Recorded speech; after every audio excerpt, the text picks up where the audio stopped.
All right, so I meant to record this on Wednesday, and then I had a hellacious headache and didn't get around to it. So we're doing this now. Top 32 quarterbacks in the NFL. And by the way, this is also the first time I've been mustacheless in like 2 years, and I'm already regretting it. So as soon as it grows back, we're not going to be doing that ever again. So enjoy this video of mustacheless me. It'll be the last time you ever see it. Um, but yeah, like I said, I wanted to do this a couple of days ago because a few other people had done quarterback rankings, pre NFL draft, pre NFL combine. I know Jarrett Klassen did one for 33rd team. I think he released his last week.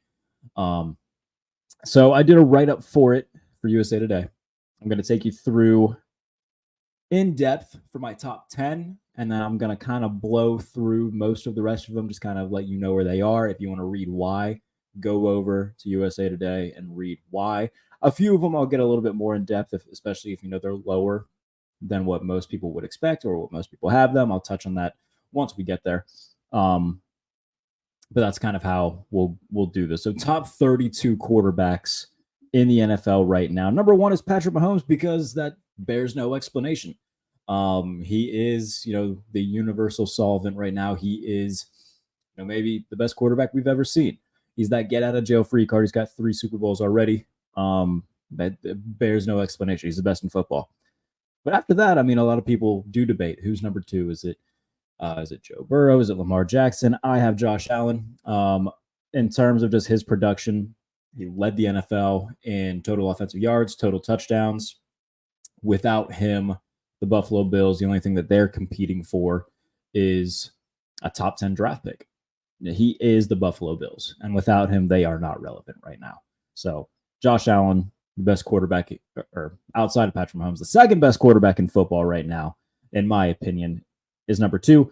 I do have Joe Burrow at number 3. I feel like a lot of people are forgetting about the Cincinnati Bengals right now. I know on Good Morning Football recently they did their, top 5 teams, pre-draft heading into the offseason and all that.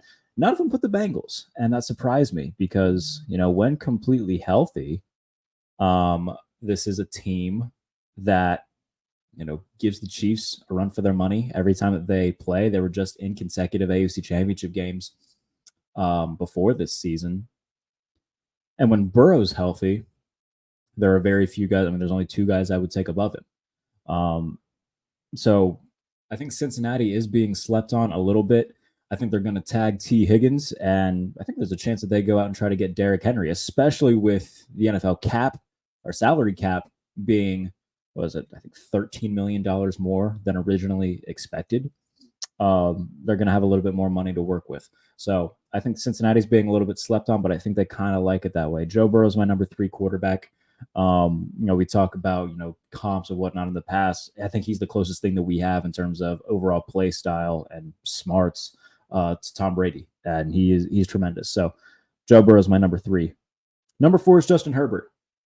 I think everybody realized and found out just how good Justin Herbert was once he wasn't on the field for the Chargers, including the game that he left against Denver with injury. They didn't win a game without him. They allowed 63 points to the Raiders. I did tweet out something that pissed off Chargers fans. It wasn't my intent. I said that it wouldn't shock me if they don't go on a deep playoff run this year if they traded him. Not to say that they should or that I want them to, but the Chargers have already wasted Justin Herbert's career thus far. He's still young, especially for a quarterback. But it would not shock me whatsoever if, a new head coach and Jim Harbaugh, who's not tied to him, a new GM who's not tied to him. Financially, they are. But it wouldn't shock me in the least bit if that's what happened. Again, I don't necessarily think that that's what will happen or what should happen because he's, in my mind, the 4th best quarterback in football. But they need to get him help. We talk Keenan Allen is good, but he's also aging. Mike Williams can't stay on the field, and behind him, they haven't had any reliable receiving depth. Who the hell have they had there? DeAndre Carter, who went to Vegas, Jalen Guyton. They drafted Quentin Johnson from TCU, who didn't do anything and didn't come close to living up to what they wanted him to be as a first-round pick. So, and defensively, they struggled under Brandon Staley. Hopefully that changes now with Jesse Minter coming with Harbaugh from Michigan. But overall, I mean, in terms of just pure talent, there are very few that I would take over Herbert, and he's the fourth best quarterback in football in my mind. We go to number 5, if this will load back up for me. I'm just reading the article right now, and it's being a little bit slow. So we go from Justin Herbert at 4, and then we get to CJ Stroud at number 5. I think he did more than enough to show how great he is.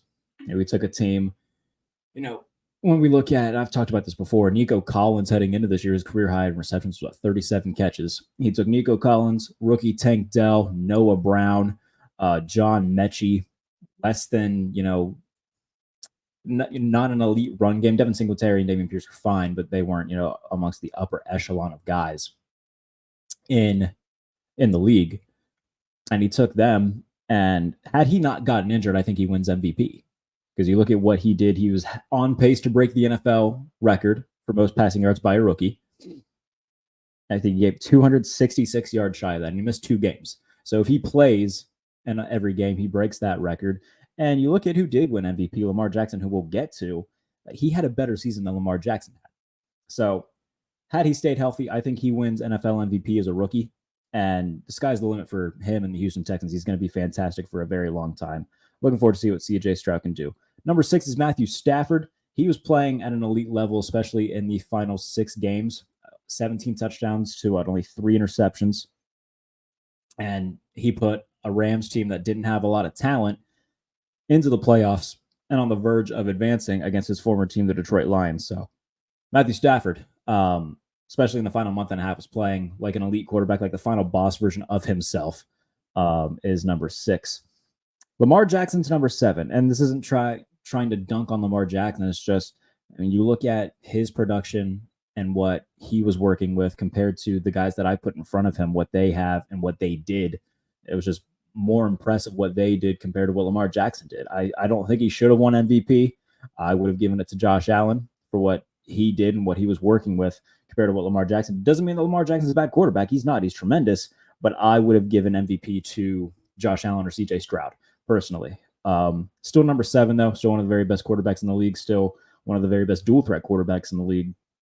Lamar Jackson is number 7. I put Jordan Love 8. You look at his production, 2nd in the NFL in touchdown passes with the youngest group of receiving weapons in the NFL. Each one of his receivers or tight ends was his top 9, I think, receivers or tight ends was a rookie or in their 2nd year.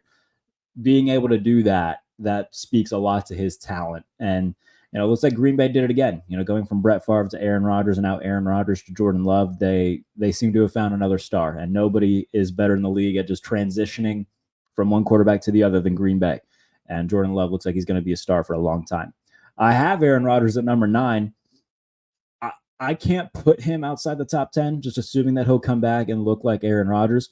They need to have a good O-line in front of him, though, because last year was a disaster class for everybody who lined up under center, whether it be Zach Wilson, Tim Boyle. Obviously, Rodgers got hurt in the first game, but they need to have better protection in front of him, or else he could suffer another injury and miss time. So he's number 9, just based off of what he's done in the past, and assuming that he comes back playing, even if he's only 85% of what he used to be. That's still a damn good quarterback. Aaron Rodgers at number 9. And then number 10, Dak Prescott. He led the NFL in touchdown passes, but until he wins a big game in the playoffs and gets Dallas past the divisional round, the narrative is going to be that he can't win big games. And fair or not, that's what it is. And until he changes it, that's what it's going to be. So 1 through 10, Patrick Mahomes 1, Josh Allen 2, Joe Burrow 3, Justin Herbert 4, CJ Stroud 5. And then we go from 6 through 10, Matthew Stafford 6, Lamar Jackson 7, Jordan Love 8, Aaron Rodgers 9, Dak Prescott 10. And then, like I said, I'll roll through most of these again. We'll dive into some explanations on some, but if you want the full explanations, you can go read it over on USA Today. I have Trevor Lawrence at 11. People made a big deal about Trevor Lawrence and his turnover numbers. He threw 14 interceptions on the year. The final 4 games, he threw half of them, and he was dealing with a shoulder injury, an ankle injury. He was beat to hell, and his offensive line wasn't doing him a lot of favors. So I think a lot of overreactions were made on Trevor Lawrence's play. I think he'll come back playing well, but they do need to get him a legitimate number one guy. They thought Calvin Ridley could be that, didn't end up panning out that way. But Trevor Lawrence is still tremendous, and I still think we'll see him climb up the ranks. I have Kirk Cousins at number 12. He was on pace for 38 touchdowns and almost 5,000 yards. Had he stayed healthy, he might have won MVP.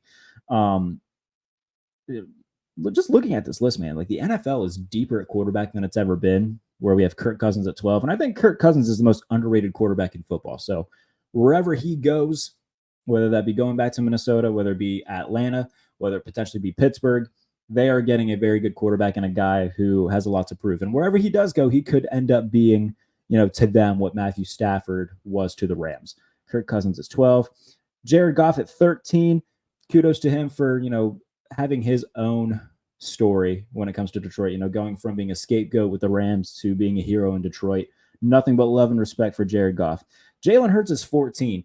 I know everybody focuses on like the final 6 games for Philadelphia, but their offense was bad all year and struggling. They just overcame it somehow and won a lot of games that they probably should have lost, but the offense didn't look good all year, and Jalen Hurts took a bit of a step back. So he is number 14. Kyler Murray is number 15. If he gets Marvin Harrison Jr., I very much look forward to watching the Cardinals offense, and I think Kyler Murray takes that step back to being the star that he was prior to his ACL injury. Brock Purdy is 16. We're always going to have this debate of, okay, is Brock Purdy elite? Is Brock Purdy not elite? Usually, with most things, the truth lies somewhere in the middle. He is elevated by the system, by the players that he has, by his head coach, but he is also doing the right things when needed to. So I put him right in the middle of 32. I think 16 is a fine placement for Brock Purdy. And in terms of what they're going to need to do going forward, I expect them to be very active as they have been in the past few off seasons to try to build as good a team around him as they can. Number 17, Geno Smith. Number 18, Baker Mayfield. 2 guys who had their careers resurrected by Dave Canales, who's now the head coach in Carolina. Geno just, I think Seattle just, what did they do? They restructured his money somehow to keep him on the roster. And then Baker Mayfield, I expect him to go back to Tampa Bay. It'll be interesting to see what he does without Dave Canales and potentially without Mike Evans. But Baker is 18. I have Tua Tagovailoa at 19. And this is where, you can't just look at raw numbers and say, oh, yeah, he's great. If you get the Dolphins below 70 degrees, you got them right where you want them. And until they have their own narrative to break. We talk about Dak Prescott and his narrative. Until they break that narrative, okay, we can win in cold weather. We can win anywhere. That's going to be the narrative about them. And they just released Emmanuel Ogbah and Xavier Howard. So this is going to be a different look Dolphins team, and it wouldn't shock me if they just missed the playoffs outright. Obviously, we're only in February, so we've got a long time until we figure that stuff out. But right now, if we're talking about teams that could take a step back, I think Miami is a prime target to do so. And then number 20 is Justin Fields. Wherever he goes, I think that he was very much hampered by the lack of talent and the bad offense ran by Luke Getsy. If he goes to a place like Atlanta, a place like Pittsburgh, he's going to have a better offense. He's going to have better weapons, and I think that will elevate the pure talent and potential that hasn't been tapped yet when it comes to Justin Fields. So he's 20. 21, Anthony Richardson. We only got 4 games out of him, but man, he looked like a guy that you can build your team around. And I look forward to watching a full season of him healthy with the Colts. He's number 21. Joe Flacco. Good for Joe Flacco and his nice career resurrection. He's 22. 23 is Derek Carr. 24 is Russell Wilson. 25 is Gardner Minshew. 26 is Sam Howell.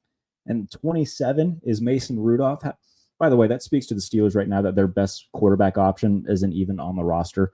We'll see where Mason Rudolph ends up. 28 is Deshaun Watson. They did better after he got injured with Joe Flacco. So I don't know what the Browns are going to do. They're kind of stuck with Watson in that contract, but I can imagine their front office is hoping that they can try to find some way out of it. 29 is Will Levis. Number 30 is Bryce Young. Talked about Dave Canales earlier resurrecting the careers of Baker Mayfield and Geno Smith. Panthers fans are hoping that he can do the same thing for Bryce Young. Daniel Jones is 31, and then Desmond Ridder is 32. You could probably throw Aiden O'Connell from the Raiders in that 32 spot as well. Even if you wanted to kick Daniel Jones out, I wouldn't be mad at you for it. Once you get down to like 32, 33, 34, those guys become basically interchangeable. So if you want to say, oh, Aiden O'Connell should have been in over Desmond Ridder or Daniel Jones, I'm not going to argue with you. Like I said, those guys are largely just interchangeable at that point. If you say that Ryan Tannehill should take us, but whatever, it's just one of those things where it's just like, once you get to 30 to 35, those guys, you can kind of put them in any order. But like I said, I'm not going to go in depth on all of them. If you want an in-depth one on, say you're a Geno Smith fan, or a Seahawks fan, or if you're, a Titans fan and want to read more about what I said about Will Levis, just quick little blurbs, but it's over on touchdownwire.usatoday.com, top 32 NFL quarterbacks. I just wanted to get those out. Everybody else has been doing them. We got the NFL Combine next week, which is the next step in the NFL draft process. And you can like and subscribe for more NFL draft content, NFL content in general. Tomorrow I'll be doing the first episode post Super Bowl of the Pump Fake with JP Acosta, going over certain teams' free agent needs. So like and subscribe, come back to the channel for all of that. I'll be in person in the NFL Combine as well, so give you all the content that you need there. It'll be a lot of fun. So like I said, like and subscribe to the channel. We're almost at 500. Ton of NFL content throughout the offseason that'll be coming, especially once free agency begins and NFL draft season continues to roll through. But those are my top 32 NFL quarterbacks. I will see you soon on this channel and on the latest edition of the Pump Fake.